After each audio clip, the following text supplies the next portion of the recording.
નમસ્કાર મિત્રો, જય શ્રી કૃષ્ણ. હું છું આકાશ તલાટી. મિત્રો, આજકાલ સોશિયલ મીડિયામાં એક ચેલેન્જ ચાલે છે કે એક ટ્રેન્ડ ચાલે છે, તમે જે કહી શકો એ કે આજકાલના નવજવાન યુવાનો અને યુવતીઓ, છોકરા છોકરીઓ એક જ ઘરમાં રહે છે, પણ છતાં પોતાના પિતાને અથવા પોતાના માતાને એવું નથી કહી શકતા કે પપ્પા આઈ લવ યુ કે મમ્મી આઈ લવ યુ. કારણ કે એ લોકો વચ્ચે ગેપ છે, કોમ્યુનિકેશન ગેપ કહી શકો કે સમયની વ્યસ્તતા કહી શકો. આજકાલ બધા લોકો એટલા વ્યસ્ત છે કે 5 મિનિટ બી પોતાના માતા પિતા સાથે બેસવાનો ટાઈમ નથી. તો મારી દ્રષ્ટિએ દરેકે પોતાના માતા અને પિતાને કહેવું જોઈએ કે હા, હું છું, હું તમને પ્રેમ કરું છું, હું તમને લવ કરું છું, તમારી કોઈ તકલીફ હોય તો મને કહો. આજકાલ ઘણીવાર એવું થાય કે માતા પિતાને તકલીફ હોય પણ એ ઘરમાં વાત નથી કરી શકતા, કારણ કે કોઈ સાંભળવાવાળું જ નથી હોતું. તો ચલો, હું એ ચેલેન્જને એક્સેપ્ટ કરું છું. સમય રહેનાની જે ચેલેન્જ છે એ ચેલેન્જને હું એક્સેપ્ટ કરું છું. અને ચલો, હું ટ્રાય કરું કે હું મારા મમ્મી પપ્પાને કે મારા પપ્પાને કહી શકું છું કે નહીં. પપ્પા હોલમાં બેઠા છે, ચલો ટ્રાય કરી.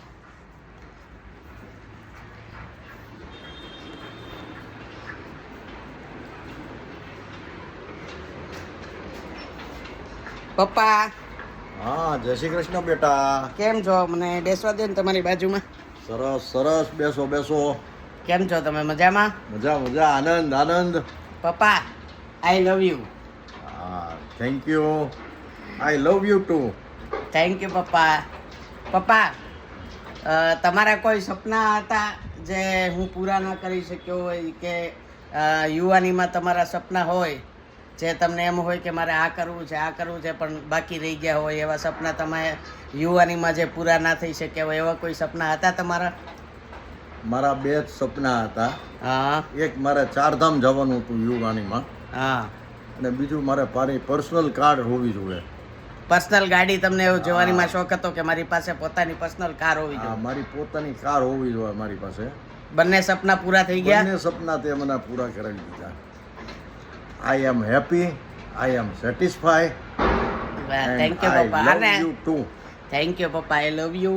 તમને અત્યારે કઈ જીવનમાં એવું લાગે છે કે તમે તકલીફમાં હો, તમને કઈ વાત શેર કરવી છે પણ કઈ ના હકતા હોય, એવું કઈ છે? નહીં બેટા.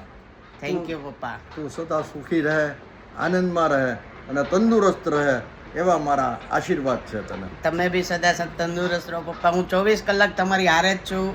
તમને કંઈ બી એવું લાગતું હોય કે મારે કહેવું છે પણ કહી નથી શકતો, તો તમે બિંદાસ મને ગમે એ વાત કહી શકો છો પપ્પા. Okay, thank you. મારી માં, જય શ્રી કૃષ્ણ. આઈ લવ યુ. જય શ્રી કૃષ્ણ. જય શ્રી કૃષ્ણ. માં, તને કઈ જીવનમાં અત્યારે તકલીફ છે? નહીં નહીં, એકી જાતની નહીં. તારા કઈ સપના પૂરા થવાના બાકી રહી ગયા છે? નહીં નહીં, મારે ચારધામ થઈ ગઈ. ચારધામ જવું તું, એ થઈ ગયું? હા પ્લેનમાં બેસી લીધું? હા, બેસી લીધું. હવે કઈ સપના બાકી છે? નહીં, એકી જાતના નહીં. ઓકે. ખુશ છો ને તું માં? એકદમ ખુશ. મારે બે વહુનું શાંતિ છે. વાહ વાહ બે વાહ. વહુ મારી દીકરી જેવી છે. વાહ વાહ વાહ. તો મિત્રો, મર્દાનગી ફાકા ફોજદારી કરવામાં નથી.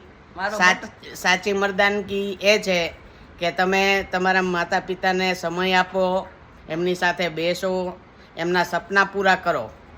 ભગવાને તમને શક્તિ આપી છે કમાવાની, તો આટલા પૈસા કમાવો કે તમે તમારા મા બાપના, તમારા પરિવારના બધા સપના પૂરા કરી શકો.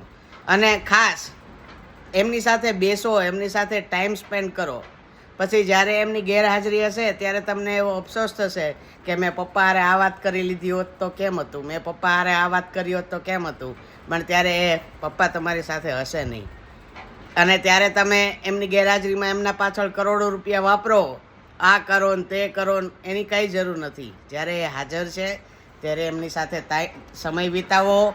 એમને પૂછો કે તમને કંઈ તકલીફ છે તો તમે મારી સાથે શેર કરો, અને તમે એમના સપના પૂરા કરો, અને એમને કોઈ બી તકલીફ હોય એ દૂર કરો. ખાસ એમને અત્યારે તમારી જરૂર છે.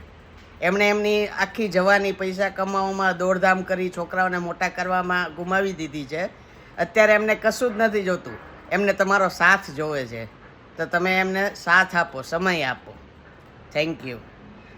વધારે બોલાઈ ગયું હોય તો માફ કરજો, પણ અત્યારે ખરેખર યુવાનોને જરૂર એ છે કે પોતાના મા બાપ સાથે સમય વિતાવે, એમના સપનાઓ પૂરા કરે, પરિવારની જરૂરિયાતો પૂરી કરે. જય શ્રી કૃષ્ણ. હર હર મહાદેવ. લવ યુ પપ્પા.